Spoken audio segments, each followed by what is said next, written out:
नमस्कार, मैं अभिजीत श्रीवास्तव और आप देख रहे हैं कौटिल्यन कॉन्वर्सेशन। आज 23 मार्च की तारीख है और 23 मार्च की तारीख का अपना एक ऐतिहासिक महत्व है। अगर हम लोग भारत के इतिहास में बात करें तो आज ही के दिन सरदार भगत सिंह, सुखदेव और राजगुरु इनको फांसी दी गई थी और इन्होंने अपनी शहादत दी थी और आज का दिन शहीद दिवस के रूप में भी मनाया जाता है। और आज पूरे देश में शहादत दिवस के रूप में इस दिन को मनाया जा रहा है। पर इस दिन का एक अपना एक और सिंबॉलिक इम्पोर्टेंस है, इसका अपना एक और महत्व है और वो महत्व ये है कि आज ही के दिन 1910 में डॉक्टर राम मनोहर लोहिया जी का जन्म हुआ था। जी हाँ, जो सबसे बड़े सोशलिस्ट आइकॉन कहे जा सकते हैं हमारे देश के, जो सबसे बड़े सोशलिस्ट, जिनको हम पायनियर कह सकते हैं सोशलिज्म का, इंडियन सोशलिज्म का, ऐसे राम मनोहर लोहिया आज ही के दिन उनका जन्म हुआ था। तो आज के परिप्रेक्ष्य में, जो वर्तमान परिप्रेक्ष्य में अगर हम देखें, वर्तमान राजनीतिक परिप्रेक्ष्य में, सामाजिक परिप्रेक्ष्य में उनका क्या योगदान है, उनका क्या, उनकी लेगेसी क्या है और किस प्रकार आज की राजनीति में उनका एक प्रभाव देखने को मिलता है। मैं हमेशा से ये मेरा मानना रहा है कि कुछ गिने चुने लोग हैं जिनका जिनका हमारे राजनीतिक जीवन पर, हमारे सामाजिक जीवन पर बहुत ही गहरा प्रभाव पड़ा है। उनमें हम डॉक्टर राम मनोहर लोहिया को मान सकते हैं, उनमें हम डॉक्टर अम्बेडकर को मान सकते हैं, उनमें हम महात्मा गांधी को रख सकते हैं, उस श्रेणी में हम दीनदयाल जी को रख सकते हैं। तो ऐसे बड़े ही कम और गिने चुने लोग हैं जिनके जीवन का, जिनके विचारों का हमारे राजनीतिक जीवन पर, हमारे सामाजिक जीवन पर इतना व्यापक प्रभाव पड़ा है। तो आज का दिन हम जो आज का जो ये सेशन है, आज का जो ये कॉन्वर्सेशन है, इसमें हम लोग लोहिया जी के विचारों के विषय में जानेंगे, उनकी लेगेसी के बारे में बात करेंगे और वर्तमान राजनीतिक परिप्रेक्ष्य में उनका क्या उसका क्या प्रभाव है, उनके विचारों का क्या प्रभाव है, हम इसके बारे में बात करेंगे। और मुझे ये मेरे लिए बड़े ही गौरव की बात है कि आज के इस कॉन्वर्सेशन में मेरे साथ दो इंटेलेक्चुअल स्टालवर्ड्स यहाँ पे हमारे साथ बैठे हुए हैं। एक हमारे साथ प्रेम कुमार मनीष सर हैं, जो कि एक वेरी सीनियर पॉलिटिकल कमेंटेटर और साथ साथ एक सोशलिस्ट आइडिया के ऊपर इन्होंने काफ़ी कुछ लिखा है, काफ़ी कुछ उनका हस्तक्षेप रहता है, इंटरवेंशन रहता है। तो सर हमारे साथ जुड़ रहे हैं आज इस कॉन्वर्सेशन में। और साथ साथ हमारे साथ श्री संतोष सिंह जी हैं। संतोष सिंह जी मेरे गुरु रह चुके हैं, मैं इनको गुरु मानता हूँ पत्रकारिता में। और अभी इंडियन एक्सप्रेस में असिस्टेंट एडिटर है, जो कि बिहार में बेस्ड है अभी। और इसके साथ साथ दो बिहार को के ऊपर दो शानदार किताबें लिखी हैं। एक किताब है रूल्ड और मिसरूल्ड और दूसरी किताब है जेबी टू बीजेपी। तो आप दोनों का स्वागत है सर। सबसे पहले तो मैं आप दोनों का अभिनंदन करता हूँ, स्वागत करता हूँ कि आप दोनों ने समय निकाला आपके बिजी स्केड्यूल से और आप इस कार्यक्रम में आए, हमारे कॉन्वर्सेशन में आप पार्टिसिपेट कर रहे हैं। इसके लिए बहुत बहुत धन्यवाद पहले तो आपका। तो हम लोग सबसे पहले ओपनिंग रिमार्क लेंगे और मैं प्रेम कुमार मणि सर से आग्रह करूंगा कि वो अपने ओपनिंग रिमार्क रखें यहाँ पे हम सबों के सामने, और उसके बाद फिर संतोष सर अपनी बात रखेंगे और फिर हम लोग कुछ क्वेश्चंस भी लेंगे। जी प्रेम मणि सर। नमस्कार मित्रों, जैसा बतलाया गया है, आज दो कारणों से आज महत्वपूर्ण दिन है। एक भगत सिंह जी का शहादत दिवस है और दूसरा डॉक्टर राम मनोहर लोहिया का जन्मदिन। जब तक लोहिया जी थे उन्होंने अपना जन्मदिन कभी नहीं मनाया। इस कारण वह कहते थे कि आज एक भारत के बहुत महत्वपूर्ण सपूत, बड़े नेता, क्रांतिकारी का शहादत दिवस है और आज मैं कभी जन्मदिन इस तारीख को नहीं मना सकता। उन्होंने कभी नहीं मनाया। आज हम दोनों को आदर के साथ याद करते हैं, उनके प्रति अपना, उनकी स्मृति को सम्मान देते हैं और यही हमारी विरासत है, जिनके विचारों की रोशनी में हमें आगे बढ़ना है, हमारे समाज को आगे बढ़ना है। लोहिया जी दार्शनिक राजनेता थे और वह उन कुछ लोगों में थे जो दलों की सीमा में से बाहर होकर, देश की सीमा से बाहर होकर पूरे दुनिया के बारे में और एक कहें कि इतिहास को सामने रखकर जब भी बात करते थे, जब भी कुछ सोचते थे, जब भी कार्यक्रम बनाते थे, तब उन्होंने पूरे समय चक्र को सामने रखा। उनके एक हिस्ट्री, इतिहास चक्र के नाम से हिंदी में भी है प्रकाशित, और उसमें उन्होंने इतिहास की अपनी व्याख्या की है, जैसे कार्ल मार्क्स ने की थी और दूसरे कई नेताओं ने की है। तो उन्होंने अपने तरीके से इतिहास की व्याख्या की। हम सब जानते हैं कि वह एक सोशलिस्ट नेता के रूप में हमारे बीच चर्चित रहे हैं। और मैं पूरे सोशलिस्ट पार्टी के इतिहास के बारे में कुछ नहीं कहूंगा, लेकिन 1930 के दशक में जब पटना में, जिस शहर से मैं आता हूं,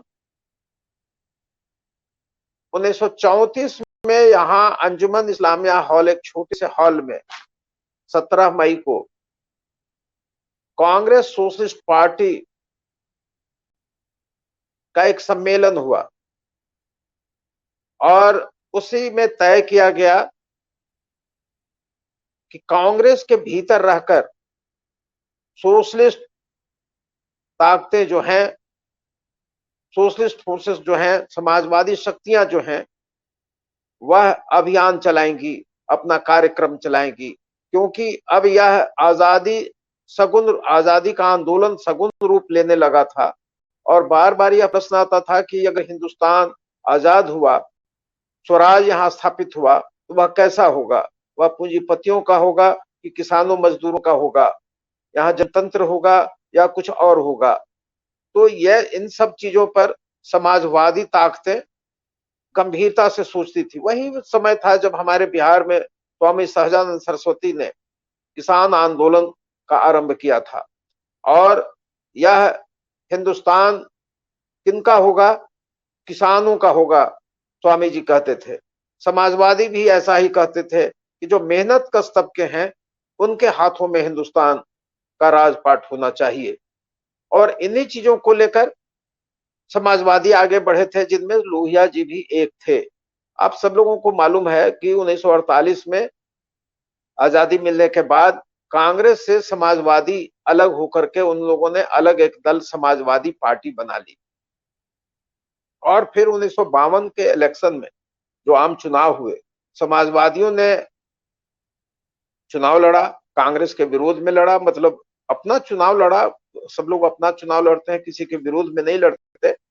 लेकिन समाजवादियों को कोई अपेक्षित सफलता नहीं और एक नैराश्य से वो घिरे। और इस नैराश्य से उबारने के लिए उसी साल समाजवादियों ने केएमपीपी, किसान मजदूर प्रजा पार्टी के साथ हाथ मिलाया, और जिसके नेता कृपलानी जी हुआ करते थे। तो दोनों का वोट मिला करके करीब 10% वोट हो रहा था। और इन लोगों को विश्वास था कि अगर हम लोग मिलेंगे, शायद धारा सभाओं में, जो विधानसभा और लोकसभा में, हम कुछ अपनी उपस्थिति दर्ज कर सकते हैं। तो इस उद्देश्य से इन दोनों पार्टियों का मर्जर हुआ और एक प्रजा सोशलिस्ट पार्टी बनी। अब वहां एक प्रश्न हुआ जिसमें लोहिया जैसे तमाम लोग थे, इस बात पर चिंतित थे, नरेंद्र देव चिंतित थे कि कृपलानी जी का तर्क हुआ कि हम तो गांधीवादी हैं और लोहियावादी या जो समाजवादी जो लोग हैं वो वर्ग संघर्ष की बात करते हैं। वर्ग संघर्ष का जो सवाल है, जो इसको हटा ले समाजवादी लोग। और अब हम ज्यादा उस पेचोखम की चर्चा न करें, हम सीधे कहेंगे कि इन लोगों ने, समाजवादियों ने, उस प्रश्न को हटा लिया। और एक तरह से कहें, अब यह शब्द उपयुक्त है कि नहीं थोड़ा सा संशय है मुझे, लेकिन वह समाजवाद का बधियाकरण उसी दिन हो गया जिस दिन से वर्ग संघर्ष के प्रोग्राम को इन लोगों ने, समाजवादियों ने, अपने से हटा लिया और कृपलानी जी के दबाव में प्रसोपा बने, प्रजा सोशलिस्ट पार्टी। और फिर आप सब लोग जानते हैं, उस प्रसोपा के महामंत्री थे राम मनोहर लोहिया जी। और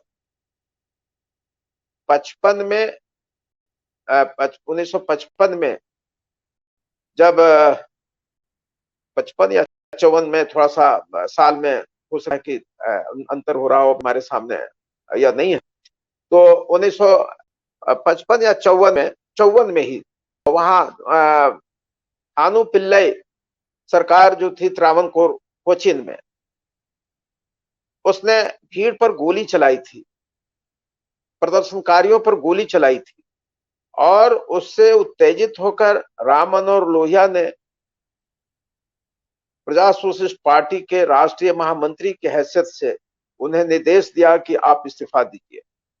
और इस पर सवाल उठ गया। पार्टी के भीतर ही प्रजा सोशलिस्ट पार्टी की वर्किंग कमेटी ने इसको अनुशासनहीनता माना लोहिया जी का। लोहिया जी उस समय जेल में थे और जेल से ही उन्होंने पत्र लिखा था, और इस आरोप में खुद लोहिया जी को पार्टी से निकाल बाहर किया गया, उन्हें पार्टी से बर्खास्त कर दिया गया, हटा दिया गया।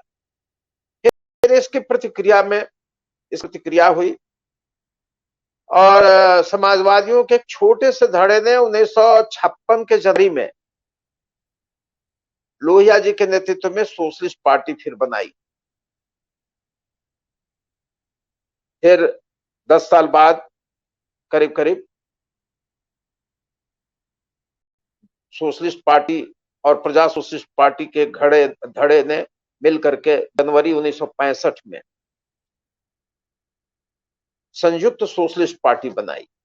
और मैं समझता हूं कि लोहिया जी की असली राजनीति, एक राष्ट्रीय राजनीति, वहां से ही सामने आती है। और 1967 में उनका निधन हो जाता है 12 अक्टूबर को। आप समझ सकते हैं कि लोहिया जी को काम करने का बहुत समय नहीं मिला, ऐसे भी उनकी उम्र 57 साल बस केवल हो रही थी। लेकिन लोहिया ने एक सपना देखा था कि क्या कांग्रेस सरकार हट सकती है। यही सपना तो 1952 में नरेंद्र देव ने देखा था, वह जयप्रकाश जी ने देखा था, लेकिन इन लोगों ने सपना पूरा नहीं किया। लेकिन 67 में आंशिक रूप से वह सपना पूरा किया लोहिया जी ने कि 8 राज्यों में गैर कांग्रेसी सरकारें बनी, और बहुत मामूली बहुमत से लोकसभा में कांग्रेस की सरकार तो केंद्र में बन गई, लेकिन फिर भी एक टक्कर, बहुत ही मजबूत टक्कर उन्होंने दी थी। और कांग्रेस को उन्होंने बहुत ही कमजोर कर दिया था। यह एक उनकी राजनीतिक सफलता थी। लेकिन इस राजनीतिक सफलता के पीछे ही उन पर कई तरह के प्रश्न उठते हैं। धारा सभाओं में अपने को मजबूत करने के लिए, अपनी पार्टी को मजबूत करने के लिए उन्होंने कई तरह के समझौते किए, और इन समझौतों का बाद में बहुत बुरा असर भी पड़ा। कुछ प्रोग्राम जो लोहिया जी का था, कोटा राज सिस्टम, जिसमें उन्होंने पिछड़ी जातियों को पिछड़ा पावे 100 में 60, 300 पाने बांधी गांठ नारा दिया था। और यह बाद के दिनों में एक जातिवादी ऐसा उभार इसने लिया कि समाजवाद के सारे सिद्धांत पीछे पड़ गए। तो इन सब चीजों पर आज प्रश्न उठते हैं और उठने चाहिए। लेकिन फिर भी मैं देखता हूं, आज हम लोहिया जी को जब देखते हैं तो उनकी वह प्रखरता जो सोच में थी, वह जानते थे कि राजनीति दार्शनिक बनने से काम नहीं चलेगा। कृष्ण उनके बड़े आदर्श थे, जो पौराणिकता, हिंदू पौराणिकता के पात्र हैं। और वह कहते थे कि राजनीति में हासिल करना होगा, लक्ष्य तो हासिल करना होगा। आप यूं बड़ी बड़ी बातें करते हैं दार्शनिकों की तरह, उसका कोई मतलब नहीं रह जाता है यदि आप धारा सभा में पीछे हो जाते हैं, वहां आपकी कोई उपस्थिति नहीं होती है। लेकिन वह यह भी बार बार कहते थे कि धारा सभाओं में केवल मजबूत होने का ऐसा या न होना चाहिए, ऐसी कोशिश नहीं होनी चाहिए कि हम अपने मूलभूत उद्देश्यों को भूल जाएं। इसलिए लोहिया को समझना, लोहिया को नारों से नहीं समझा जा सकता है, लोहिया को उनकी नीयत से समझा जाना चाहिए।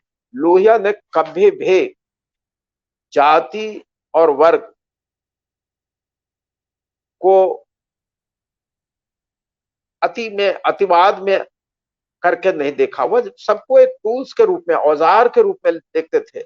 जाति के सवाल को, जाति प्रथाओं की एक किताब का नाम है कास्ट सिस्टम, और उसमें उन्होंने बुनियादी सवाल है कि यह जाति प्रथा के बुनियादी सवाल क्या है। तो वही वही सवाल कभी अंबेडकर ने उठाए थे 1916 में, जब कास्ट जाति के व्याकरण पर उन्होंने एक लेख लिखा था, डायनेमिक्स पर एक उन्होंने लेख लिखा था।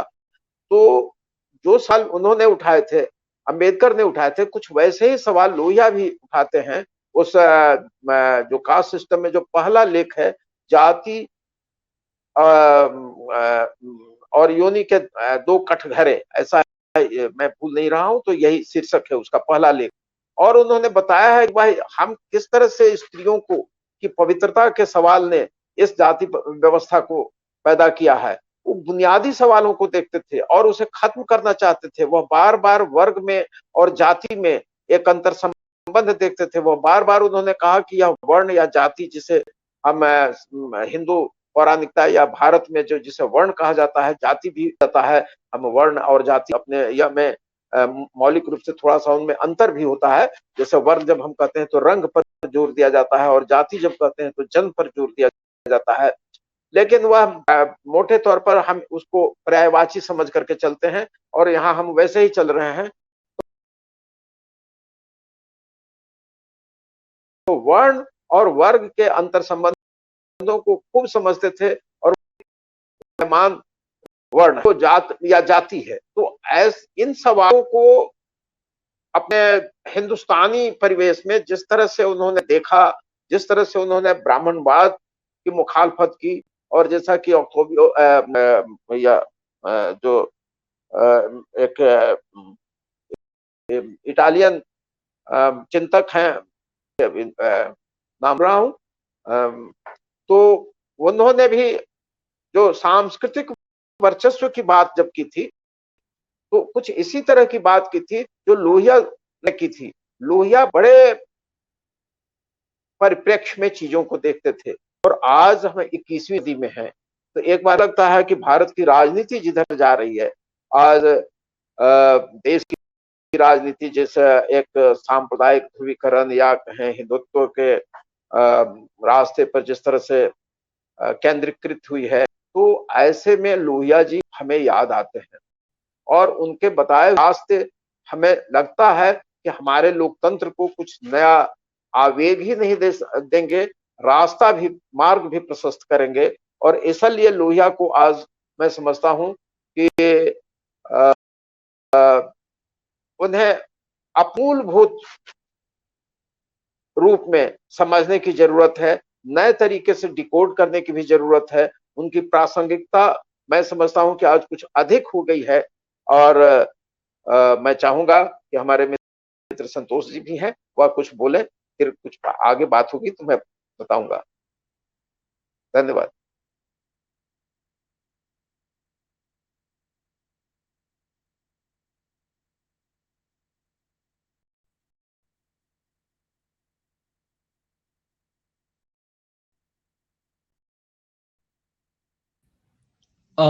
अनम्यूट करना होगा भैया।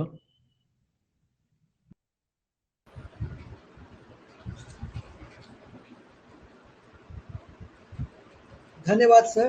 अब ठीक है? जी जी हाँ, आपके एंड से ही अनम्यूट हो गया था। Thank you so much.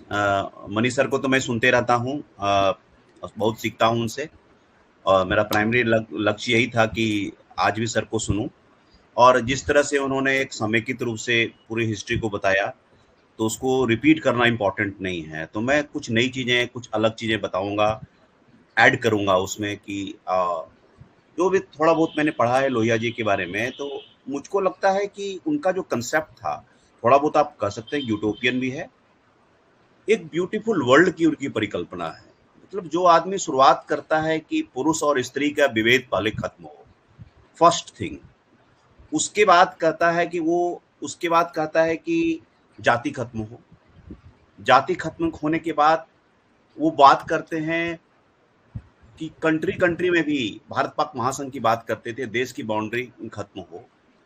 वो आदमी राइट टू प्राइवेसी की बात करते हैं, और फाइनली एप्रोप्रिएशन ऑफ मैनकाइंड की बात करते हैं। वो ह्यूमन काइंड की बात करते हैं कि आदमी क्या है, कोई रेस नहीं हो, कोई जाति नहीं हो, कोई नारी पुरुष का विभेद नहीं हो, ऐसे वर्ल्ड की परिकल्पना है। अब इस परिकल्पना है यूटोपिया में, उसमें कितना सफल है कितना नहीं सफल है, वो एक स्पेशल रिप्रेजेंटेशन की बात करते थे, एक पावर की बात करते थे, रिजर्वेशन वर्ड को उन्होंने इस्तेमाल नहीं किया था। और जिस प्रकार की जाति का इंटरप्रिटेशन हुआ है, थोड़ा सा मैं ले जाना चाहता हूं कि जेफरी विट्सो ने अपने किताब डेमोक्रेसी अगेंस्ट डेवलपमेंट में किस तरह से प्री कॉलोनियल और पोस्ट कॉलोनियल जो कास्ट को समझाया है कि प्री कॉलोनियल में कास्ट कैसे वो अपर कास्ट का डोमिनेंस है, क्योंकि अंग्रेज आए तो उन्होंने अपर कास्ट को रेवेन्यू कलेक्शन का जिम्मा दे दिया। तो सारे जो फ्लॉक वो एक शुरू आ जाता है कि जिसको आप संस्कृताइजेशन का मूवमेंट कहते हैं, वो सारे सरनेम लेना शुरू करता है क्योंकि उसको सेंस ऑफ एम्पावरमेंट होता है। लेकिन वही जब आजादी मिलती है तो आजादी के बाद वो शिफ्ट हो जाता है, वो कास्ट असर्शन की बात हो जाती है, उसको लगता है रिजर्वेशन आ गया। तो आप देखिए कि लोग अपना जाति जो नाम है सरनेम को बहुत proudly, nothing wrong with that, उसको असर्ट करते हैं। तो डिसइंटीग्रेशन का एक स्टेप तैयार होता है, ये इसको एम्पावरमेंट से था। तो लोहिया जी का कहना क्या था, जो कि अब ठीक है संसोपा का नारा था, पिछड़ा पावे 100 में 60, उनका कंसेप्ट था कि जो वंचित लोग हैं, डिप्राइव्ड लोग हैं, सोशली इकोनॉमिकली एयर से उनको एक, वो सोशलिज्म को कैसे डिवाइड करते थे, equity in prosperity, prosperity in equality, equal distribution of prosperity कहते थे, उन्होंने इक्वल डिस्ट्रीब्यूशन ऑफ पॉवर्टी कभी नहीं कहा। वो कहा कि सबको मिले। अब कैपिटलिज्म से उनको क्यों विरोध था, अब थोड़ा बहुत मतलब ये बहुत ही प्रासंगिक है, जो कहिए ये डिबेट चलता आ रहा है, लोहिया वर्सेस नेहरू का क्या विरोध था। 4 चीज का विरोध था, उनकी लैंग्वेज पॉलिसी से विरोध था, उनकी रक्षा नीति से विरोध था, उनकी प्राइस पॉलिसी से विरोध था, और ऑफकोर्स कास्ट वाले से था। और लैंग्वेज के बारे में भी जो लोग बोलते हैं कि हिंदी करते थे, नो, वो मैं पढ़ रहा था उनका जो लास्ट 2 इंटरव्यू है पॉल ब्रास के साथ, और एक न्यूज़वीक को दिया है, एक 31 अगस्त 1967 को और एक 31 जुलाई 1967, एक 5 अगस्त 67 को दिया है, 2 इंटरव्यू दिया है। उसमें उन्होंने सारे क्वेश्चंस लिए हैं और वो बोलते हैं एकदम एक, उन्होंने कहा कि जब वो पार्लियामेंट में चुन करके 1963 में जाते हैं तो नेहरू जी के कुछ लोग आते हैं, कहते हैं कि पंडित जी बीमार हैं तो आप ऐसे प्रश्न नहीं कीजिएगा, उन पर उनका असर पड़े। कहा कि आज ठीक है नहीं करूंगा, लेकिन मेरी शर्त है। तो क्या शर्त है? तो उन्होंने कहा नेशनल वाटर पॉलिसी। तो वो बोलते थे ये क्रक्स है उनकी डिबेट का, वो जो उनके थॉट प्रोसेस का, कि आज जो थोड़ा बहुत, अब बिहार के चीफ मिनिस्टर भी हर खेत को पानी की बात करते हैं, इरिगेशन की बात करते हैं, वो किसानों का एम्पावरमेंट तब की बात कर रहे थे कि भाई आप हर खेत को पानी, आपकी एक नेशनल वाटर पॉलिसी क्यों नहीं है? वो नहीं थी, इसकी बात वो करते थे। कितना फ्यूचरिस्टिक सोच था। ऑफकोर्स जैसे कि सर ने कहा, मनी सर ने, कि सजानंद सरस्वती मूवमेंट से प्रभावित थे, उनके टाइम में वो हो रहा था। तो एक नेशनल वाटर में देख रहा था कि national he why is saying national water policy. तो उन्होंने एक्सप्लेन किया कि नेशनल वाटर पॉलिसी अगर वहां से एम्पावरमेंट शुरू होता है, this is where is concept of Chaukhamba Raj शुरू होता है, जिसमें हम कहते हैं कि सेंटर, स्टेट, डिस्ट्रिक्ट, विलेज। तो विलेज की एम्पावरमेंट की बात कर रहे थे। हालांकि विलेज वाले में अंबेडकर जी उनसे डिफर करते थे कि वो एक मजबूत सेंटर चाहते थे, वो चाहते थे कि there should be a strong centre, क्योंकि फिर वो कास्ट परपिट्रेट हो जाएगा। अंबेडकर का क्या डिफरेंस मौलिक, वो कहते थे जब एनाइलेशन ऑफ कास्ट, उन्होंने किताबें लिखी कि जब तक ये नहीं होगा सारे रिफॉर्म्स आपके बेकार हैं। ऑलमोस्ट लोहिया जी मोर और लेस वही कहते थे कि इसीलिए तो एक मीटिंग पॉइंट बनी 1956 में, जो उनकी मुलाकात होती है और अच्छी मुलाकात होती है। और अब एक चीज लगता है कि अब दोनों की मुलाकात हो जाएगी, कुछ होगा, दोनों साथ में आएंगे, तो हो सकता है कि भारतीय इतिहास की धारा कुछ और होती। तो ये चीजें, एक तो ये इंपॉर्टेंट बात है। और मैं एक, मुझको अभी ऑफेंड ऐसे याद आ रहा है कि नेहरू की, अब ऑफकोर्स नेहरू की पॉलिसी का क्यों विरोध कर उन्होंने किया, कि एक तो था कि राजनीति में थोड़ी सी गर्मी आनी चाहिए, कांग्रेस चला आ रहा है, और somebody who can speak truth to the power, वो बोले। और कोई, अब क्योंकि मोनोलिथिक कांग्रेस का स्ट्रक्चर था, उनको कोई चैलेंज नहीं कर रहा था, और ये सब मौलिक विरोध जो 3-4 मैंने बताए उनसे विरोध था। अब नेहरू जी आए तो उन्होंने क्या किया, कैपिटलिज्म का और इसका स्टेट का जो है वो चीज को मिलावट का, PSU बहुत सारे आए, उसका विकास भी हुआ, फर्स्ट ईयर 5 ईयर प्लान आए। अब उसी समय देखिए पैरेलली पाकिस्तान क्या करता है, 40 उद्योगपतियों के हाथ में दे देता है, तो वहां उनका उलट हो गया। अब उनकी इकोनॉमी तब से जो खराब है, अभी तक खराब है। तो ये सब चीज अच्छी बात हुई थी, जो जिसको हम नेहरूवियन कंसेंसस कहते हैं, वो actually that was a Congress consensus, कि एक जो उनकी पॉलिसी थी उस समय की, उसको कहते हैं। तो उस चीज का उन्होंने कंप्लीटली विरोध नहीं किया, हाँ, लेकिन पार्शली उस चीज का विरोध किया। और ऑफ कोर्स जैसे कि सर कि 1967 को माना जाएगा एक कट ऑफ ईयर माना जाएगा इंडियन पॉलिटिक्स में, कि कांग्रेस 9 राज्यों से हटती है।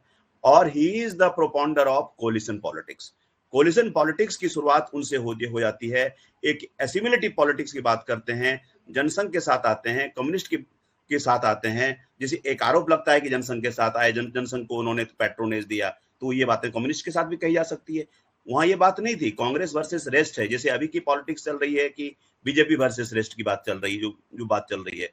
तो वो उस समय का डिमांड था, उसको आप कंटेक्चुअलाइजेशन ऑफ पॉलिटिक्स कर सकते हैं, जो जिसको बाद में उसका और अलग अलग टर्म में इस्तेमाल हो सकता है। आज के देश नीतीश कुमार के संदर्भ में उसको व्यवहारिक समाजवाद का नाम दे दिया गया, पता नहीं वो कितना व्यवहारिक है अव्यवहारिक है, that is a different point. तो मुझको लगता है कि लोहिया जी का जो एक वर्ल्ड था ना, कि वो एक बहुत ही होलिस्टिक वर्ल्ड था। वो उनकी जो सोच थी ना, उसके सोच के दायरे में बहुत बड़ी बात थी उनका। अब देखिए, अब उनकी क्रिटिक क्या है कि जो उन्होंने सोचा that gave birth to immoral alliance which is partially correct, जो कि हुआ। अब देखिए, मैं किताब में मैंने कहीं नहीं पढ़ी, मेरा अपना इंटरप्रिटेशन है कि एक अंतर क्या था। Of course the three were great leader, Acharya Narendra Dev थे, वो 1956 में डेथ हो जाता उनका। जयप्रकाश जी थे, सर्वोदयी हो गए। लोहिया बचे, वो अलग हो गए, अपनी पार्टी बना ली। तो एक जो लीडरशिप का जो वैक्यूम हुआ शुरू में जो 10 साल, अब जो गर्माहट कब आती है, जब एक कंसेंसस लीडर 64 से प्रोसेस स्टार्ट होता है और 65 में मर्जर हो जाता है, फिर एक बार टूट करके फिर पीएसपी अलग हो चली जाती है, लेकिन संयुक्त सोशलिस्ट पार्टी रहती है और उसके नेता बनते हैं। और वो किस तरह से मूवमेंट होता है बताने की जरूरत नहीं है। और वो 9 राज्यों में चुनाव जीतते हैं और उसका अराइवल होता है। बिहार में भी महाराणा प्रसाद मुख्यमंत्री बनते हैं और कर्पूरी ठाकुर डिप्टी सीएम बनते हैं।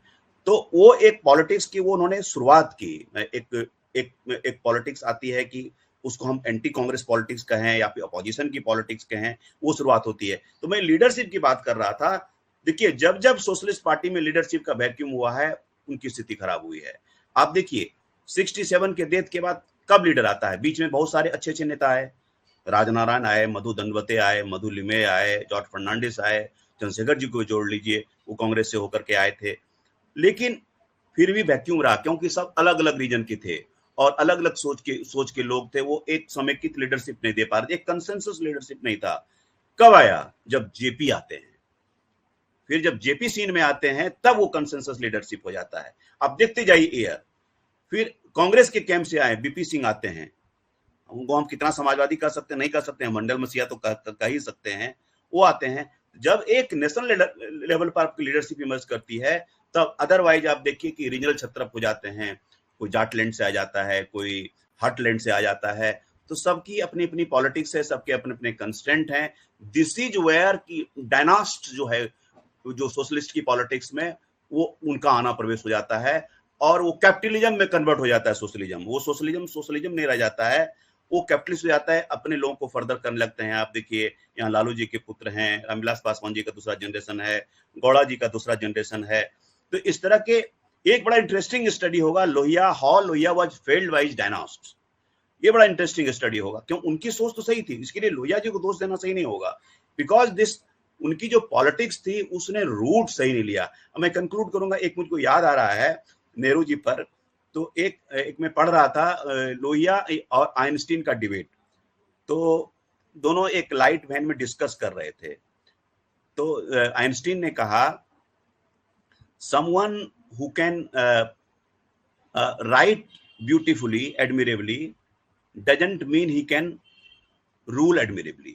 कुछ चेंज ऑफ वर्ड्स हो सकता है, लेकिन बोलवाब ये था। तो वो लोग भी बैठ के क्रिटिसाइज करते थे। और ये बता दूं कि नेहरू के साथ उनके बहुत वार्म रिलेशनशिप थे। 1946 तक बहुत अच्छे रिलेशनशिप थे। और मैं सर को बता रहा था कि वो जब 28-29 साल के रहे होंगे, तो जब उनके संपर्क में आए तो वो देखते थे कि उनका मसहरी लोहिया जी का ठीक से लगाए, नेहरू जी यहाँ तक देखने के लिए आते थे। फिर कैसे उनको फॉरेन पॉलिसी के सेल में लेते हैं और उनका काम करता है, दैट इज डिफरेंट चैप्टर। और एक चीज उन्होंने कहा जो उनको मिस इंटरप्रेट किया गया था, कि उनके नेहरू जी के डेथ के बाद, जो कि विदेश में थे, तो बोला था कि अभी तो 2 ही दिन हुए हैं नेहरू जी को, मेरे क्या बोलूं, he was miss interpreted in last interview clarify करते हैं। मैंने ये कहा था कि अभी तो उस व्यक्ति को गए हुए 2 ही दिन हुआ था, क्यों आप मुझको चाहते हैं कि मैं बोलूं?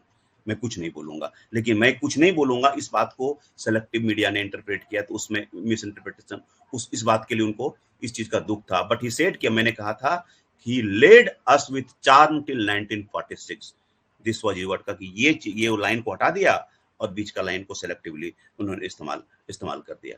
अब आपके क्वेश्चन होंगे, आप सर को पूछेंगे तो उस हिसाब से लेंगे।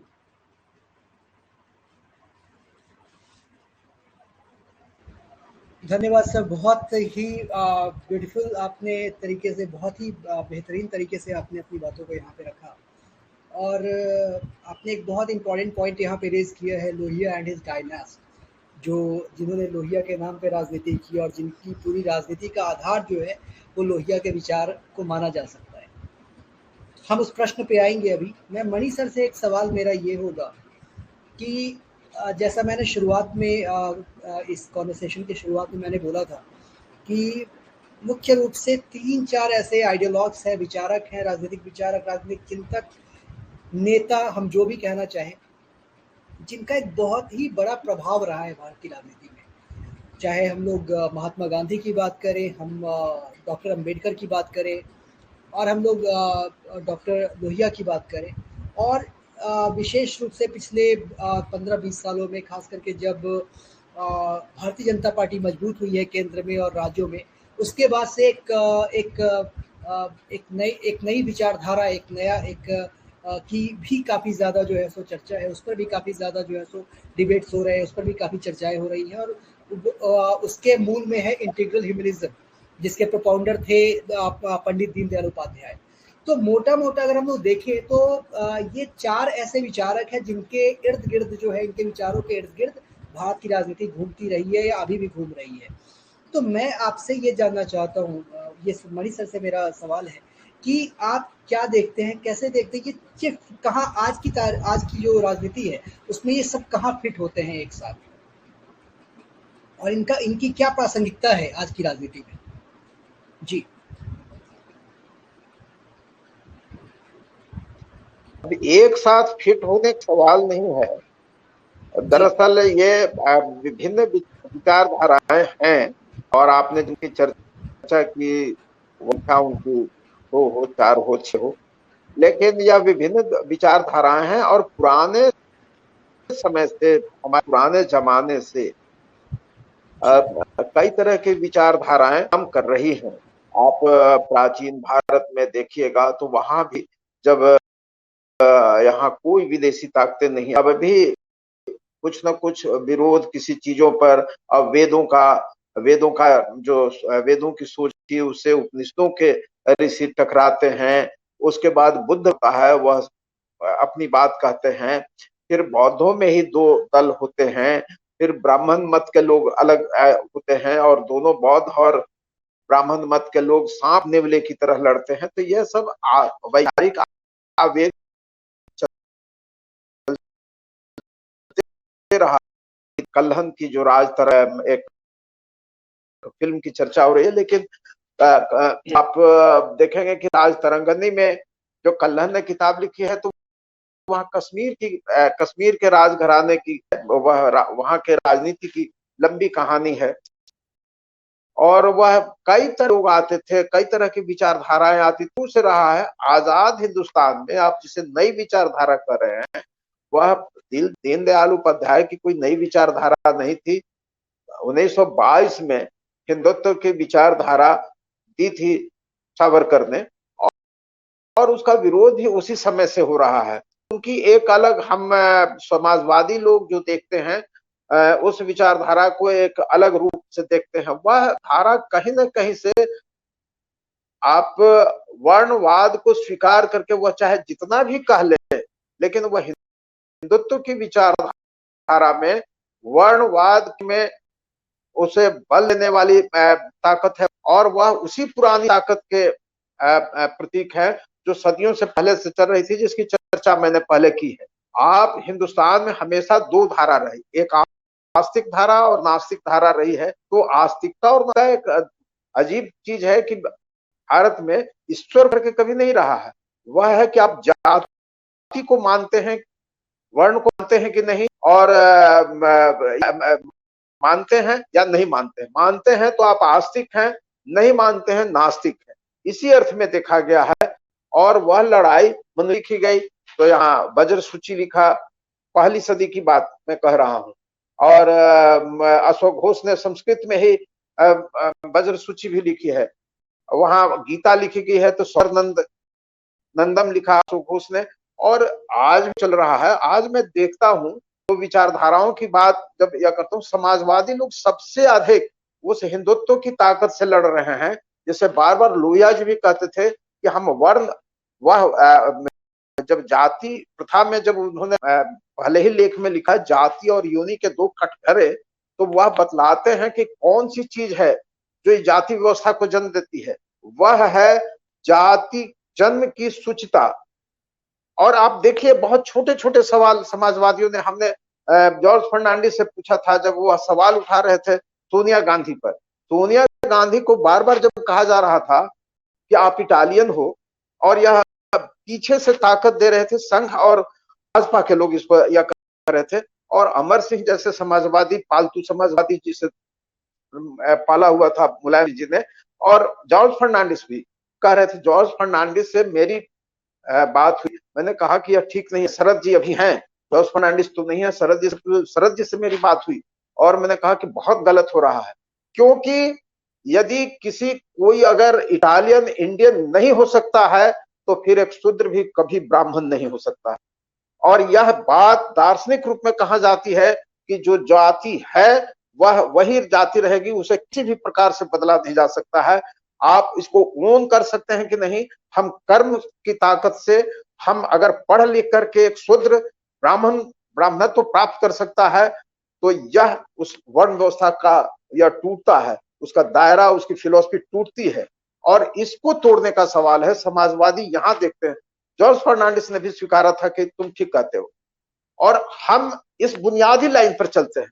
हम जिनकी चर्चा अभी की आपने, दीनदयाल उपाध्याय जी की मैं भी बहुत सम्मान करता हूं, और मैंने एक लेख लिखा भी है कि यहाँ हिंदुत्व के दरअसल 3 रंग हैं।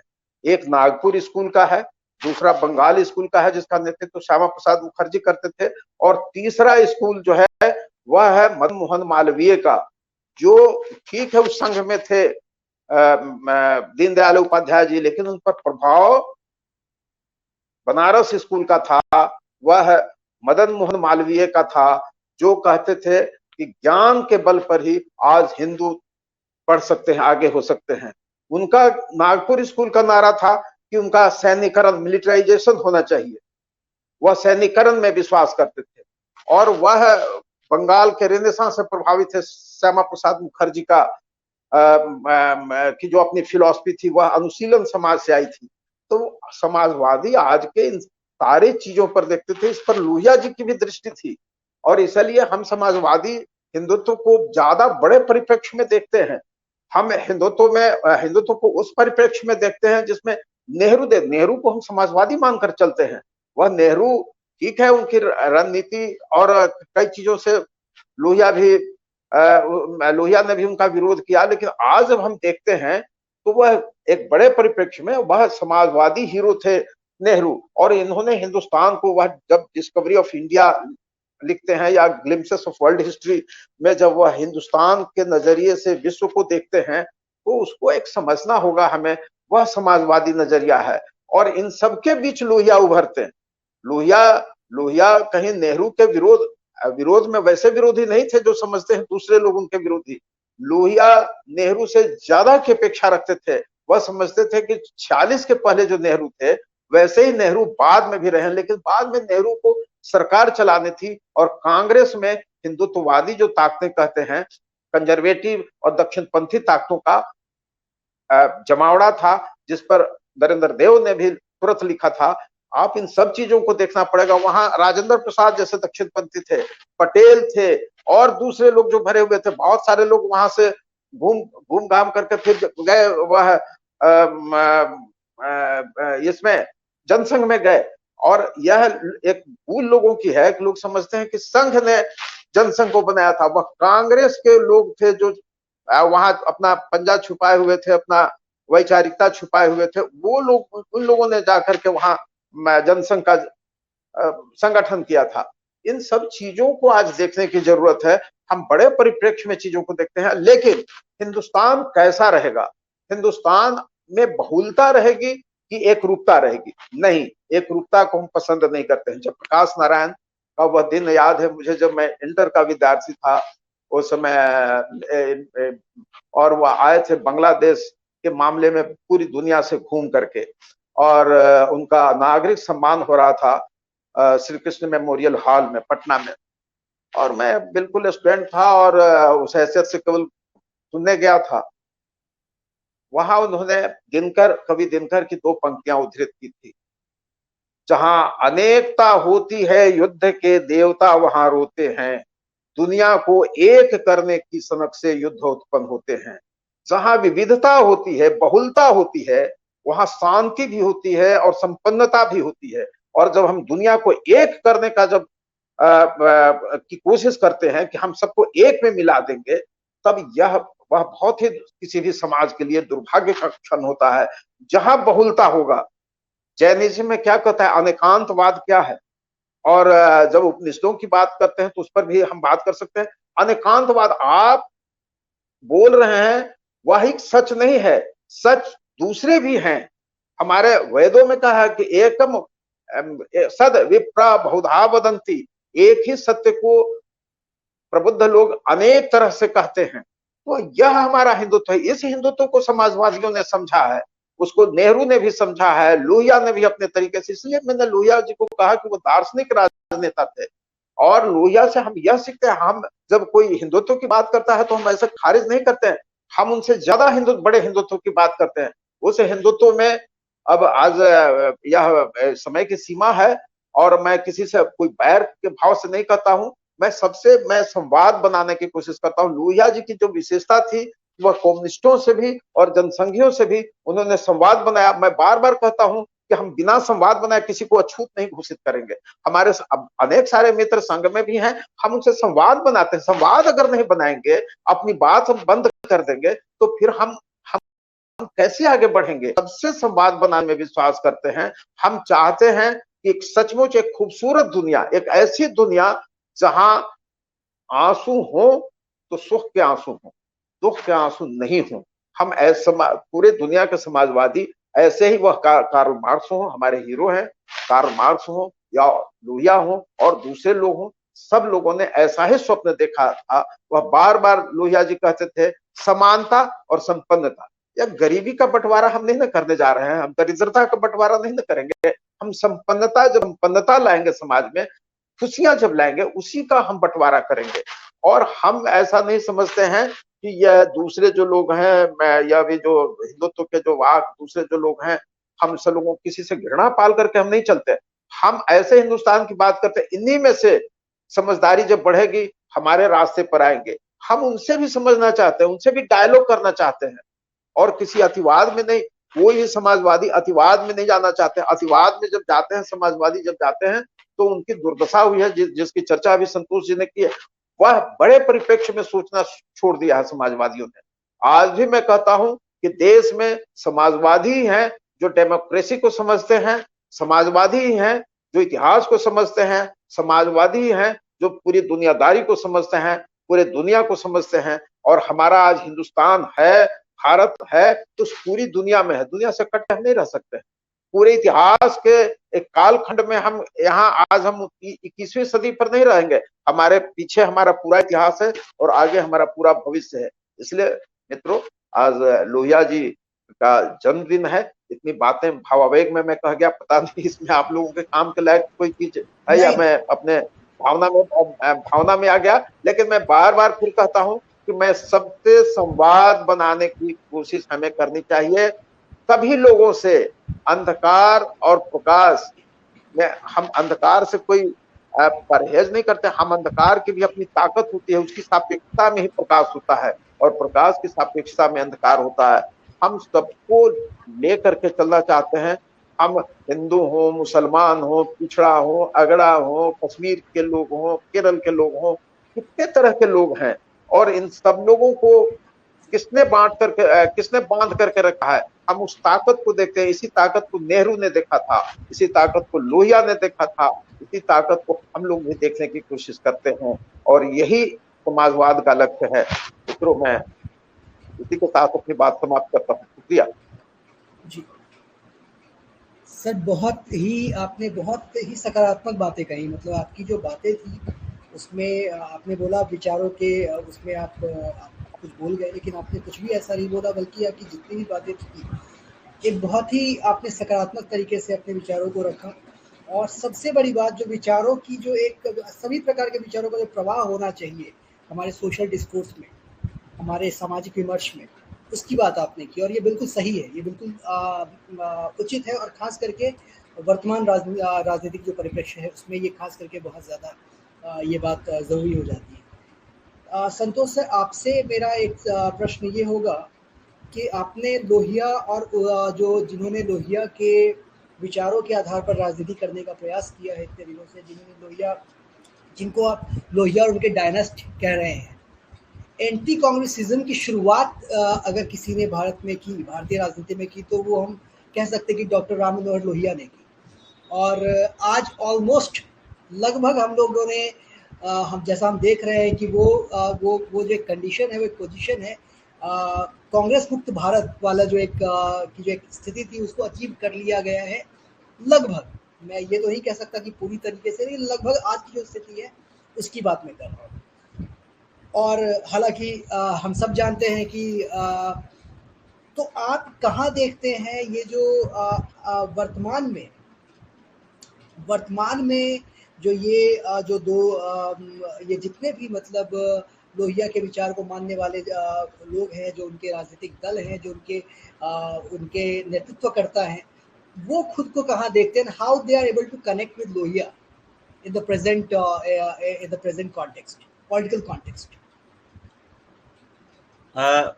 मैं यहाँ योगेंद्र यादव जी को कोट करना चाहूँगा। मैं उनका एक इंटरव्यू देख रहा था, बड़ा इंटरेस्टिंग है कि उन्होंने कहा कि अखिलेश जी को देख करके या मुलायम सिंह यादव को देख करके आपको लगता है कि ये लोहियावादी हैं, तो वो उतने ही लोहिया से दूर हैं जितना कि आज का कांग्रेस महात्मा गांधी वाले कांग्रेस से दूर है।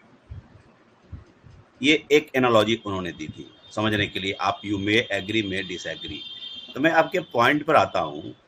मुझको लगता है कि अगर बिहार के कंटेक्स्ट में लेंगे तो मुझको लगता है कि Karpoori Thakur was the last socialist leader of Credence.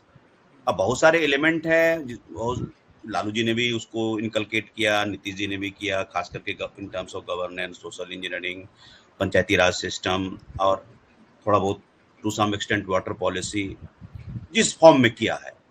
लेकिन मैं फिर भी मैं कहूँगा कि 70s तक जो पॉलिटिक्स थी ना, वो उसके बाद की जो पॉलिटिक्स है वो सोशलिस्ट पॉलिटिक्स नहीं करके सोशल स्ट्रीम करें, समाजवादी सोता धारा जो कहें, तो बड़ा सेलेक्टिवली उसको इस्तेमाल किया सोशलिज्म को, और एक आइडल बना करके, जैसे कि ग्रैंडफादर इमेज रहता है ना कि आप थोड़ा हैवी लगने के लिए आप उस प्रेजेंस के लिए आप रखते हैं, तो उस नाम को काफी भुनाया उन्होंने। वो सबसे बड़े आइडल रहे हैं उस चीज को लेकर के।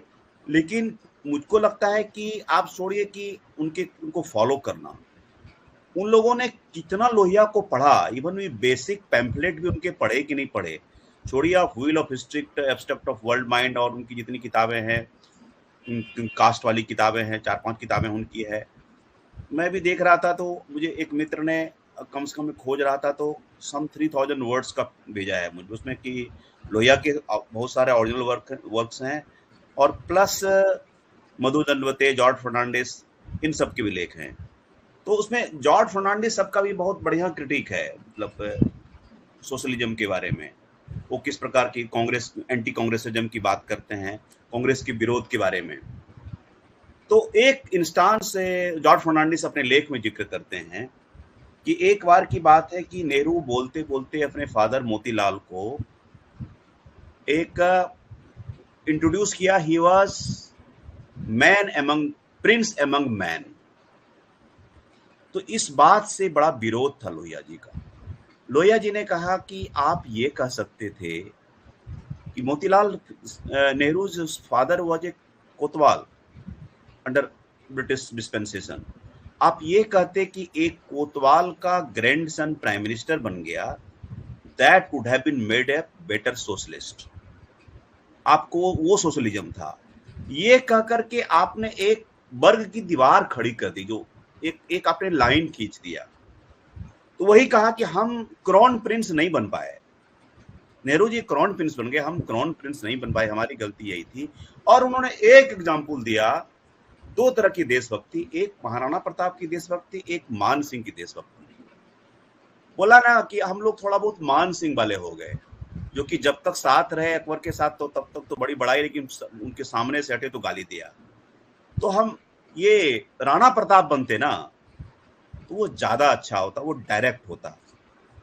तो ये गलती हो गई। और सर जो बोल रहे थे ना कि वो जो वर्ग संघर्ष वाली बात, जो प्रजा सोशलिस्ट पार्टी मिलने के बाद, तो कहा कि अगर हम उस समय एग्रेसिव होते, हमारा सिर्फ पॉलिसी प्लान था, स्लोगन्स था, इम्प्लीमेंटेशन उस लेवल का नहीं था, तब ये कम्युनिस्ट का राइज भी नहीं इस तरह होता है। लोहिया ने खुद कहा है ये चीजों का।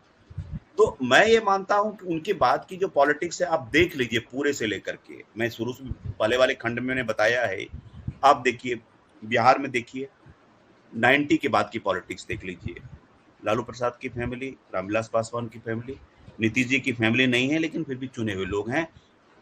मनीष सर पहले भी डिबेट में कई कह चुके हैं कि उन्होंने सेकंड जनरेशन को नहीं किया, और फैमिली को अपने नहीं किया, वो ठीक है, उसका क्रेडिट नहीं ले सकते हैं, आपने तरजीह नहीं किया। क्वाइट पॉसिबल कि his son would not have been interested, ये भी बात हो सकती है पॉलिटिक्स की बात। तो इसके लिए हाई मॉरल ग्राउंड, अगर वो लीडरशिप क्रिएट करते, सोशलिस्ट का एक सेकंड लाइन क्रिएट करते, लगता है हाँ लीडरशिप की पौध होती, उनकी पार्टी की भी लॉन्जी होती, तब लगता है कि आपने उस चीज को फॉलो किया है।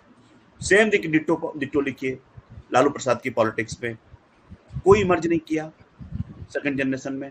अब कितना अंतर है लालू जी और अब बाबेटे और उनके पैरेलल। अब शिवानंद तिवारी ठीक है, नेशनल वाइस प्रेसिडेंट हैं, रामचंद्र पूर्वे हैं, अब्दुल सिद्दीकी हैं, बाबेटे के जनरेशन का अंतर है, but now Tejashwi is there leader.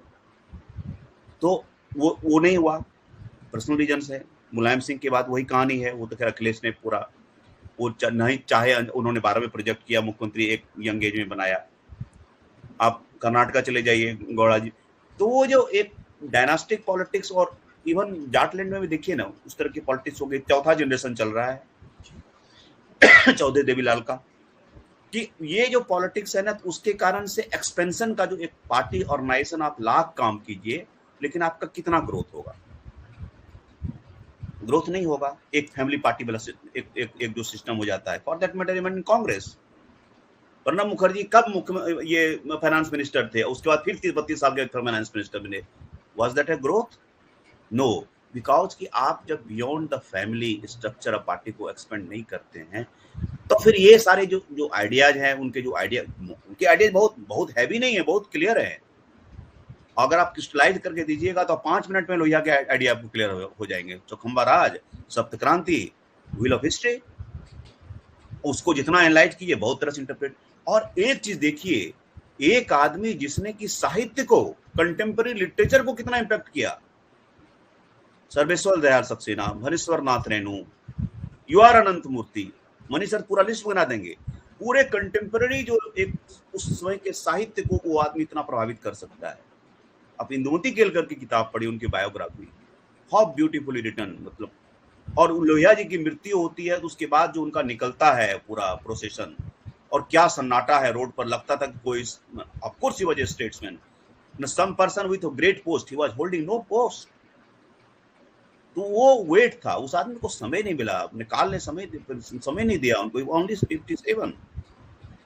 मतलब एक देखिए, एक सौरभ का देखिए, मैं जरूर क्रेडिट देता हूं जहां से को बात सुनता हूं। सौरभ ललन टॉप में 2,3 फुल स्टॉप की बात करता है, अच्छा है। 30 जनवरी 1948 गांधी जी की मृत्यु होती है। 28 तारीख को लोहिया की बात होनी थी नेहरू जी से, जब यहाँ सब ने ऑलमोस्ट गांधी जी को डिसऑन कर दिया था। नवाखाली में एक यंग मैन घूम रहा था इनके साथ, लोहिया जी गांधी जी के साथ, दंगा शांत करने के लिए, उस समय के एपिसोड ने। तो उस समय से मतलब पूरे कांग्रेस की पॉलिटिक्स ने गांधी को डिसऑन किया। उस समय लोहिया खड़े थे। और लोहिया ने क्या इनकलकेट किया, वो सोशलिज्म में एक चीज छूट रहा था कि उन्होंने गांधीयन चीज को ऐड किया सोशलिज्म में। वो क्या था? ट्रस्टीशिप, सिविल डिसोबीडियंस, उनका सबसे बड़ा कंट्रीब्यूशन है गांधी जी का, कि आप मतलब बिना वायलेंस किए हुए प्रोटेस्ट करके अपने राइट के लिए कर सकते हैं। और तीसरा चीज उन्होंने ऐड किया, एम्पैथी, जिसको आप हिंदी में आप तदनुभूति कहते हैं, सहानुभूति नहीं, कि कोई भी महिला छोटी छोटी प्रॉब्लम लेकर के गांधी जी को अप्रोच कर सकती थी। ऐसा लीडर कि हमारे पति से झगड़ा हो गया, हमको गुड़ खाने की आदत कैसे छूटेगी, छोटी छोटी बात लेकर के, ऐसा लीडर जिनके पास लोग अप्रोच कर सके, एक कोई प्रोटोकॉल वाला वॉल नहीं है, वो एम्पैथी वाली पॉलिटिक्स थी। ये इंडियन वर्जन ऑफ सोशलिज्म था। आप देखिए उस कंटेम्पररी टाइम में लोहिया के थॉट्स को मिला दें, अंबेडकर के थॉट को मिला दें, तो बड़ा एसिमिलेटिव समाजवाद बनेगा।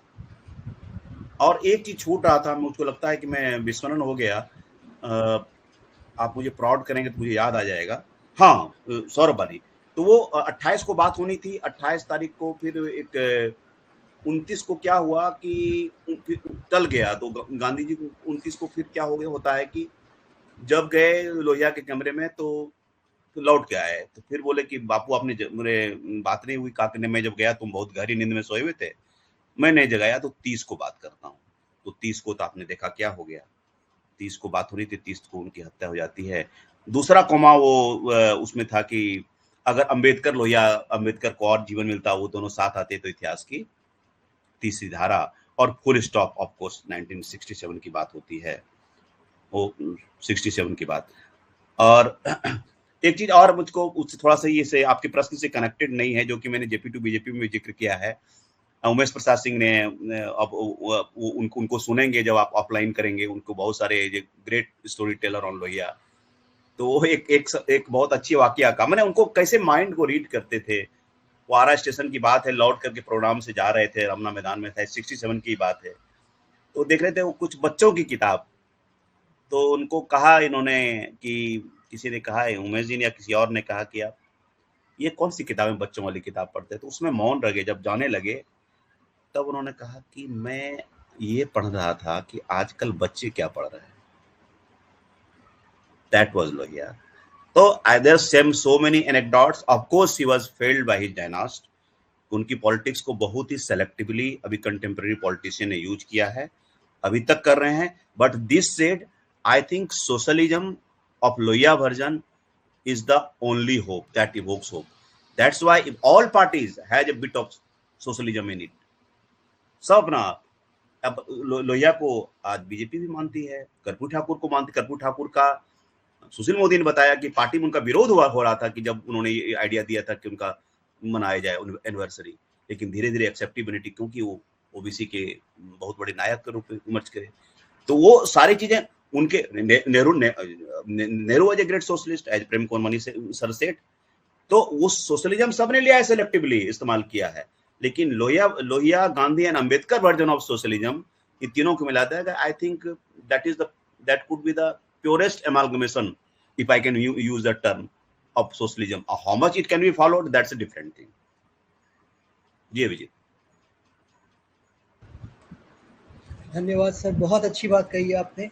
और कुल मिला के जो मुझे लगता है उसका ये जो जीस्ट है, जो सार है, वो ये है कि लोहिया तो है, लोहिया का नाम तो है, लेकिन लोहियावाद कहीं नहीं है। और ये एक बहुत बड़ी वजह है कि आज जो समाजवादी राजनीति का जो ये पतन हम देख रहे हैं, उसकी एक बहुत बड़ी वजह शायद यही है। मणि सर, आपसे मेरा एक आखिरी प्रश्न ये होगा कि हम जो अभी जो वर्तमान जो जनरेशन है, प्रेजेंट जनरेशन जो है, बहुत कुछ नहीं है जानने, बहुत कुछ एक पब्लिक कॉन्शियस में बहुत कुछ नहीं है और डॉक्टर लोहिया के बारे में बहुत कुछ लोग नहीं जानते उनके बारे में। और जो उनकी लिखी जो किताबें हैं, उनकी लिखी जो उनके जो विचार हैं, उससे भी बहुत लोग अवगत नहीं है। बहुत कुछ पढ़ने को पब्लिक डोमेन में काफ़ी कुछ है पढ़ने को, लेकिन ये हम लोग एक त्रासदी कह सकते हैं कि बहुत कम आज की जो जनरेशन है वो उस ओर जाती है कि हमें रेडीमेड सब कुछ चाहिए। इस समय में लोहिया को हम कैसे समझ सकते हैं? लोहिया को समझना, क्योंकि मुझे लगता है कि उनको समझना बड़ा आवश्यक है। अगर समाजवाद को समझना है, भारतीय समाजवाद को समझना है, तो डॉक्टर लोहिया को समझना इसके लिए बहुत ही ज़्यादा आवश्यक है। तो कैसे समझा जाए उनको जो हमारी जो समझ है उनके विचारों के प्रति, वो कैसे बने? जी। वह लोहिया जी के बारे में पहले ही मैंने कहा कि वह बहुत कोई कटघरे में होकर के एक बाउंड्री में एक समय या कोई लक्ष्मण रेखा के भीतर से वह चीजों को नहीं देखते थे, वो हर चीज को बड़े परिप्रेक्ष्य में देखते थे।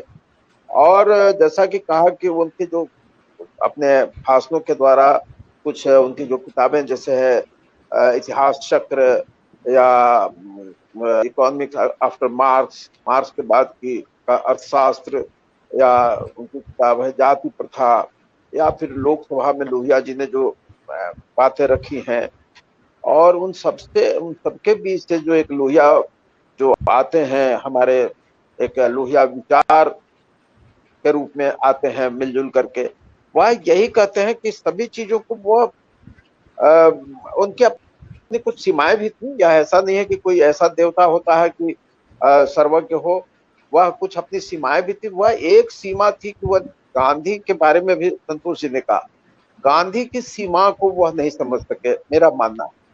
और वह उन्होंने अपनी मृत्यु के कुछ समय पहले कहा था कि मैं कुजात गांधीवादी, और 3 तरह के गांधीवाद की चर्चा थी कि हमारे देश में 3 तरह के गांधी, एक तो सरकारी गांधीवादी है जो बड़े महकमों में बैठ गए हैं, दूसरे जो मठी गांधीवादी है जो गांधी शांति प्रतिष्ठान जैसे कुछ स्थानों पर संस्थाओं में बैठ करके अपनी कुछ सुविधाएं उठा रहे हैं, और तीसरे गांधीवादी वह खुद अपने को मानते थे कि मैं कुजात गांधीवादी हूँ, जो गांधीवाद में जो जनता के सवालों को लेकर के और समाज को बदलने, परिवर्तनकारी रूप देने के लिए जिस तरह से गांधी में एक उद्विग्नता थी, वह दर्शन के तय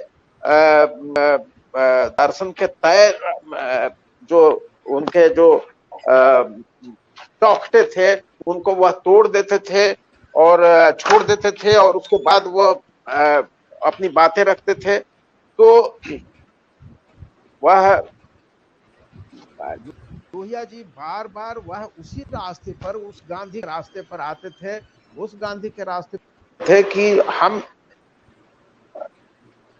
गांधी से कैसे सीखें। गांधी ने बार बार आपको बदला है।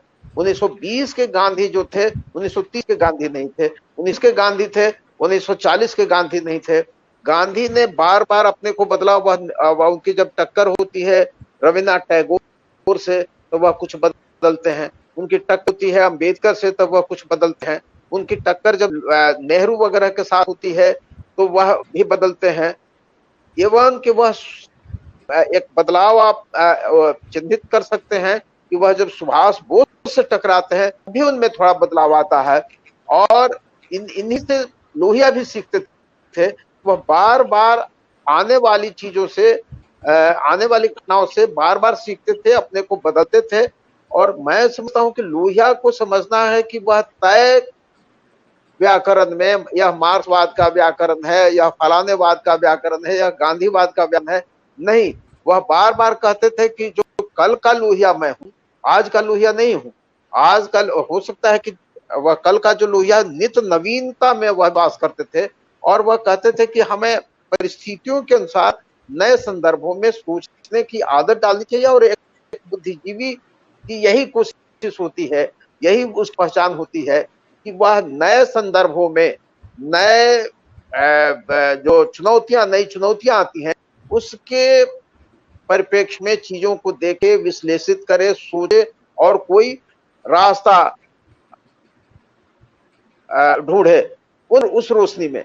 यह लोहियावाद होना चाहिए। लोहिया जी बार बार कहते थे, वह जब उनके मधुलिमा से टक्कर हुई है खास करके जनसंघ सवाल पर, तो उन्होंने कहा कि मुझ पर वह विरोध कर रहे थे।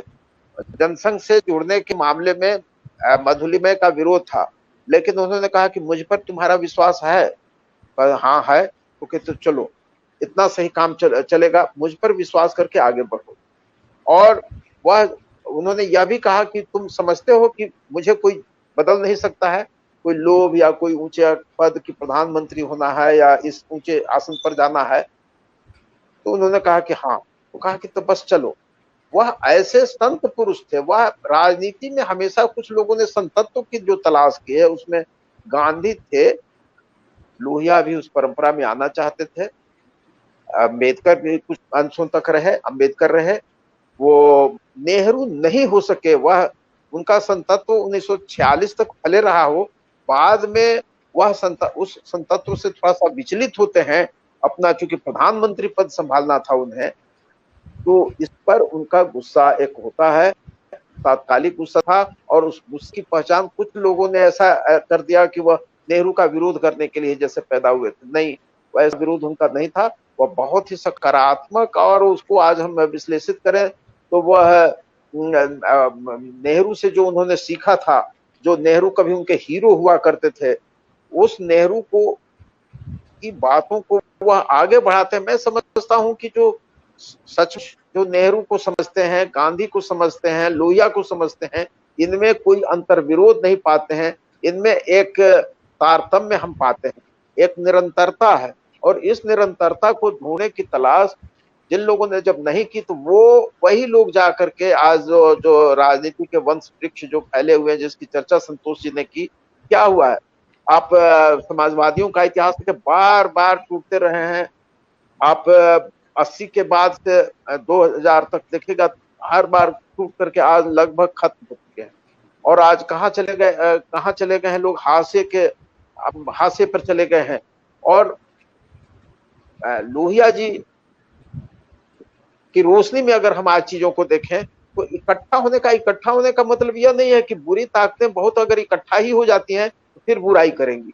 वह बार बार वो कहते थे कि सुधरो या टूटो। तो अपने भीतर भी विश्लेषण करना चाहिए। आज भी मैं समझता हूं कि ऐसी शक्तियां हैं हिंदुस्तान में, जो संतोष जी कह रहे थे कि उन्होंने साहित्य को बहुत प्रभावित किया, सचमुच प्रभावित किया, और आप उसका अलग से विश्लेषण अभी नहीं हुआ है। वह जितने लोगों को उन्होंने अपने तरीके से प्रभावित किया था, उन लोगों के साहित्य में देखिएगा कि एक नया परिवर्तन आया है। आप देखिए, एक उदाहरण बता देता हूं। 1950 के दशक की लगभग की बात है, 50-52 जो हो, बुद्धदेव बसु ने भारत के औपन्यासिक दारिद्र्य पर एक टिप्पणी की थी कि भारत में के औपन्यासिक दारिद्र्य का कुल कारण यह है कि भारत ने वह पीड़ा नहीं झेली है जो यूरोप ने झेली है। मतलब कोई विश्व युद्ध यहाँ नहीं हुआ, वगैरह वगैरह।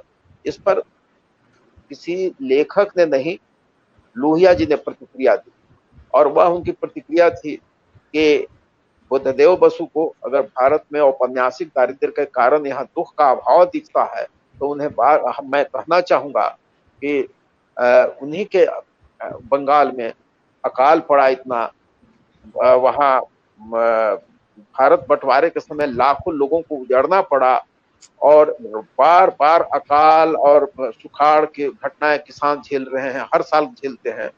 और इन सबके बाद उन्हें अगर दुख नहीं दिखता है भारत में, तो मैं यही कहूंगा कि भारत में जो दुख भोगने वाले हैं और लिखने वाले लोग हैं, दोनों दो वर्गों से आते हैं। और भी स्पष्ट करूंगा कि जो दुख भोगने वाले लोग हैं वो दलित हैं, पिछड़े हैं, छोटी जातियों के लोग हैं, और जो लिखने वाले लोग हैं वो ऊंची जातियों के लोग हैं। लोहिया ही यह कह सकते थे। ऐसे चीजों को लोहिया देखते थे, ऐसे चीजों को वह ढूंढते थे, वह ऐसे विश्लेषित करते थे। इसलिए आज मैं कहूंगा कि लोहिया को हम बड़े परिप्रेक्ष्य में, लोहिया बार बार नए अर्थ अपने भीतर से, लोहिया को पढ़ते हुए बार बार नए अर्थ खुलते हैं। लेकिन कुछ लोग जो कट्टर लोहियावादी हैं, लोहिया जी के मूर्ति पर माला और उनके विचारों पर ताला, वह उनके नाम पर या करके और वहां अपने बाल बच्चों को आगे बढ़ा रहे हैं। अभी हम किसी एक का नाम नहीं लेंगे, लेकिन अब यह सब जो होता है, उनके विचारों, किताबें तो उनकी पढ़ें। कितने सोशलिस्ट हैं आज के जो लोग अपने को सोशलिज्म का झंडा उठाए हैं या नारा लगाते हैं लोहिया जी का, या उन्होंने किताबें कितनी पढ़ी हैं। कितने लोगों से पूछिए, मैंने कई लोगों से पूछा, जाति प्रथा पढ़ी है आपने, इतिहास चक्र पढ़ा है आपने? नहीं। आप इकोनॉमिस्ट आफ्टर मार्क्स पढ़ा है? नहीं, किसी ने नहीं पढ़ा। और बात करेंगे, हाँ लोहिया में एक उन्होंने नारा दिया था, पिछड़ा पावे 100 में 60, तो वो उन्होंने ले लिया, लेकिन इसकी सीमाओं को भी उन्होंने बताया था, और वो बताया था कि इसके फिर क्या क्या दुष्परिणाम हो सकते हैं। इन सब चीजों पर वो चर्चा नहीं करना चाहते हैं। मैंने फिर कहा, मैं फिर कहूंगा, मैं वो एक दार्शनिक राजनेता थे, और एक दार्शनिक राजनेता जो होता है वह इतिहास के और भविष्य के परिप्रेक्ष्य में राजनीति को देखता है। हम राजनीति कहाँ हमें ले जाएगी, वह एक संत की तरह देखता है कि हम मानवता कहाँ जा रही है। और राजनीति को वह कहते थे यह एक तात्कालिक धर्म है, और धर्म को कहते थे कि वह एक दूरगामी राजनीति है। तो इस तरह से धर्म और राजनीति में वह एक अंतर संबंध भी देखते थे, और वह अंतर संबंध गांधी भी देखते थे, वह अंतर संबंध अंबेडकर ने भी देखा था। अंबेडकर 56 में बौद्ध धर्म की ओर क्यों मुड़े, वह देखते थे कि धर्म की जो ताकत है उसको हम इनकार नहीं कर सकते। लोहिया भी उस धर्म की ताकत को इनकार नहीं करते थे, वह पौराणिकता की ताकत को समझते थे। वो बार बार उन्होंने राम, कृष्ण, शिव, द्रौपदी, सीता सब पर अपनी टिप्पणियां दी हैं और नई व्याख्याएं प्रस्तुत की हैं। आप वह काम, अगर वह ना राजनेता नहीं हुए होते तो एक उच्च कोटि के लेखक होते, और मैं समझता हूं कि वह यदि उन्होंने अगर इतिहास की व्याख्या की होती डिस्कवरी ऑफ इंडिया की तरह, तो वह शायद एक बहुत खूबसूरत किताब होती। वह दुर्भाग्य से वह किताब नहीं लिख सके सचमुच, लेकिन जिस तरह से उन्होंने महाभारत के कुछ पात्रों को लेकर, रामायण के पात्रों को कुछ लेकर के सबरी पर प्रश्न उठाया है कि सबरी और राम का कैसा संबंध था, तो कहा कि वह गर्लफ्रेंड की तरह का संबंध था। वह द्रौपदी को उन्होंने कृष्ण का गर्लफ्रेंड बताया। तो ऐसी व्याख्या वही कर सकते हैं सब चीजों को। वह जैसा कि संतोष जी ने कहा कि वो बच्चों के टेक्स्ट बुक को देखते थे, एक एक चीज को देखते थे। हम कैसे नकार सकते हैं? हम अपनी न पौराणिकता को नकार सकते हैं, न हम अपने महाकाव्यों को एपिक को नकार सकते हैं। उनको वो देखते थे, समझते थे, उसका विश्लेषण करते थे, और उसमें यह कहते थे कि इसमें आगे ले जाने वाली कौन सी चीजें हैं और पीछे ले जाने वाली कौन सी चीजें हैं। हमें आगे जाना है, पीछे नहीं जाना है। कुछ पीछे ले जाने वाले जो लोग होते हैं वे दूसरे तरह के लोग होते हैं, और आगे जो ले जाने वाले लोग होते हैं समाज को, बस वही समाजवादी होते हैं।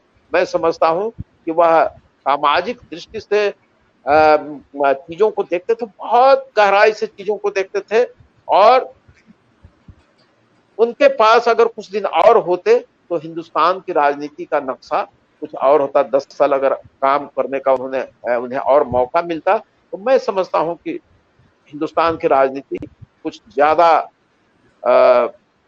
फलीभूत होती और अच्छे अर्थों में फलीभूत होती। मैं फिर एक बार उनके प्रति अपना सम्मान प्रकट करता हूँ। धन्यवाद। धन्यवाद सर, बहुत अच्छी बात बताई आपने। तो लोहिया जी को समझने के लिए, उनके विचारों को समझने के लिए उनको पढ़ना आवश्यक है। लोहिया जी ने अलग अलग विषयों पे, लगभग सभी विषयों पे, चाहे वो धर्म का विषय हो, अर्थव्यवस्था की बात हो, हमारी जो राजनीतिक व्यवस्था है, सामाजिक व्यवस्था है, हमारी विदेश नीति है, उन्होंने हर विषय पर कुछ लिखा है। और उनके जो विचार है वो निश्चित रूप से आज के जनरेशन के लिए भी, अगर हम उनको जानना चाहते हैं, अगर हम लोहिया जी को समझना चाहते हैं, तो उन विचारों को पढ़ें तो शायद हमें काफ़ी कुछ जानने और समझने को मिलेगा। संतोष सर, आखिरी प्रश्न मेरा आपसे होगा, और मेरा आखिरी प्रश्न ये है कि आज की जो वर्तमान राजनीतिक जो स्थिति है, भाजपा, भारतीय जनता पार्टी एक बहुत ही बड़ी, मतलब डोमिनेंट पॉलिटिकल फोर्स है पूरे देश भर में। हमने देखा अभी यूपी के चुनाव हुए, और भी राज्यों में चुनाव हुए, 5 राज्यों में चुनाव, 4 राज्यों में भाजपा ने फिर से अपनी सरकार बनाई है। और केंद्र में हम जानते हैं कि भाजपा कितनी ताकतवर है, लीडरशिप की कोई कमी नहीं है। और एक तरीके से मैं आपसे ये जानना चाहूँगा कि इन सब के बीच में, और जिस तरीके से आपने बताया कि समाजवादी राजनीति है उसका जिस तरीके से पतन हुआ है, लोहियावाद का जिस तरीके से पतन हुआ है, डॉक्टर लोहिया की लास्टिंग लेगेसी आप क्या मानते हैं? वो क्या चीजें हैं जो आपको लगता है कि आज के समय में प्रासंगिक और आने वाले समय में भी प्रासंगिक रहने वाली हैं? जी अभिजीत, देखिए, जैसे पहले मैंने कहा कि एसिमिलेटिव, एक टर्म में कहेंगे तो assimilative politics, politics of assimilation in diversity, ये उनकी पॉलिटिक्स थी। आप उसको जिस तरह से देखें, आप वो ऐसे व्यक्ति थे जो कि जिनके लिए सावित्री आइडल नहीं थी, द्रौपदी थी idol, because she could question. Lohia want questioning generation, questioning people, जो कि प्रश्न करे, रेशनल। जो प्रश्न नहीं करेगा ना, तो वही कहते थे ना कि जिंदा कौमें 5 साल इंतजार नहीं करती, उन्हीं का था ना, उनके स्लोगन्स भी तो जबरदस्त रहे हैं ना। तो उनकी लास्टिंग लेगेसी में, जैसे शुरुआत में मैंने कहा था कि एक बहुत ही खूबसूरत वर्ल्ड की कल्पना है, उसकी आधी परिकल्पना भी पूरी हो जाए तो बहुत खूबसूरत। उनकी पॉलिटिक्स में कभी कॉन्फ्लिक्ट की पॉलिटिक्स नहीं है, उनकी पॉलिटिक्स एकदम एक समायोजन की पॉलिटिक्स है। और आप ठीक है, इक्वलिटी समाज में पूरी तरह से नहीं हो सकता है, कितना कैपिटलिज्म चाहिए वो आपको डिसाइड करना पड़ेगा। पूरी तरह से आप कैपिटलिज्म को पूरी तरह से खत्म नहीं कर सकते हैं, लेकिन उसको कंट्रोल कर सकते हैं। एक नॉर्डिक कंट्री का एग्जांपल है जहाँ की हैवी टैक्सेशन करते हैं, जैसे कोई भी कैपिटलिस्ट सबसे इंडस्ट्री आती है तो उसमें इतना टैक्स ले लेते हैं कि वो टैक्स ले करके आप वेलफेयर में काम कर सकते हैं। एक मॉडल वो है। तो इंडिया के लिए क्या मॉडल सूट करेगा, that has to be decided. तो उन्होंने अपने मॉडल दिए हैं, एसिमिलेटिव पॉलिटिक्स के मॉडल दिए हैं। तो बिफोर आई कंक्लूड, मैं उनके 2-3 कोट में लाया हूँ, मैं चाहता हूँ कि आपके पाठक के लिए। और सर बोल रहे थे कुजात गांधीवादी, तो मुझे 2 कुजात लोहियावादी याद आ रहे हैं, किशन पटनायक और मधुलिमी। इनको कहा जाता था कुजात लोहियावादी। तो ये भी उसी तरह से लोहिया के वक्त उनकी चर्चा हुई। किशन पटनायक की चर्चा छूट गई थी, काफी चर्चा उनकी एक अलग पर्सपेक्टिव देते हैं। एक है इसमें से गांधी मार्क्स और सोशलिज्म किताब से उनकी है कि India's experience is a conclusive proof that caste turns a country into arid deserts of intellectual inadequacies. ये उनका फर्स्ट क्वोट है। और उसी किताब से है, अब सॉरी अलग है, लैंग्वेज पर।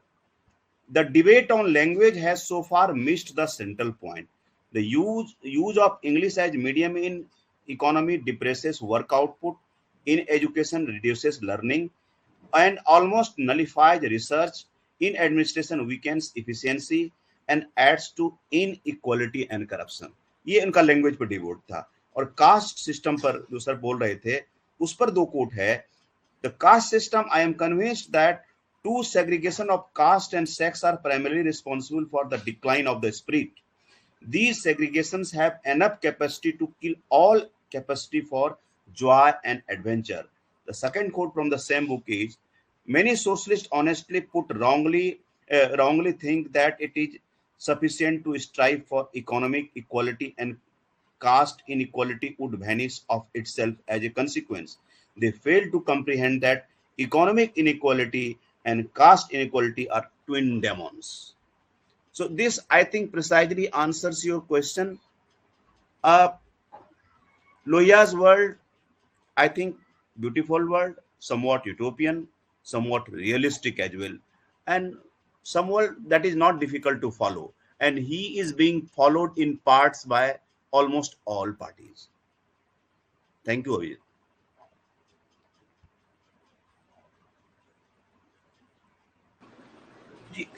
बहुत बहुत धन्यवाद सर।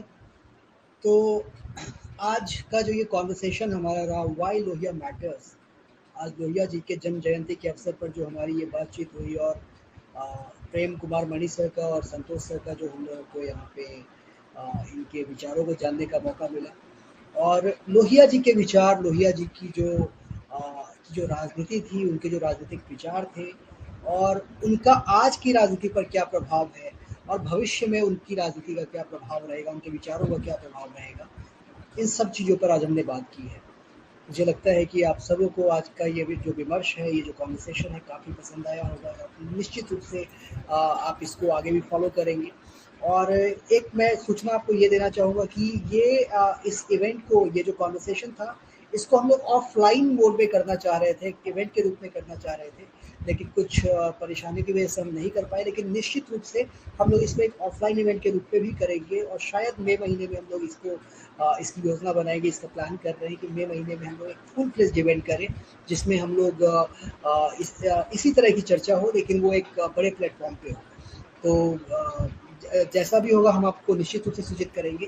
तो आज के लिए इतना ही, और अगला जो हमारा जो इस तरह कॉन्वर्सेशन होगा वो जैसे ही होगा हम लोग आपको अपडेट करेंगे। Santosh sir, Prem Kumar Mani sir, thank you so much. आप दोनों का बहुत बहुत धन्यवाद। और ये मेरे लिए मतलब इस कॉटिलियन के हमारे इस प्लेटफॉर्म के लिए बहुत सौभाग्य की बात है कि आप दोनों ने समय निकाला और हमारे साथ इस कार्यक्रम में जुड़े। धन्यवाद। थैंक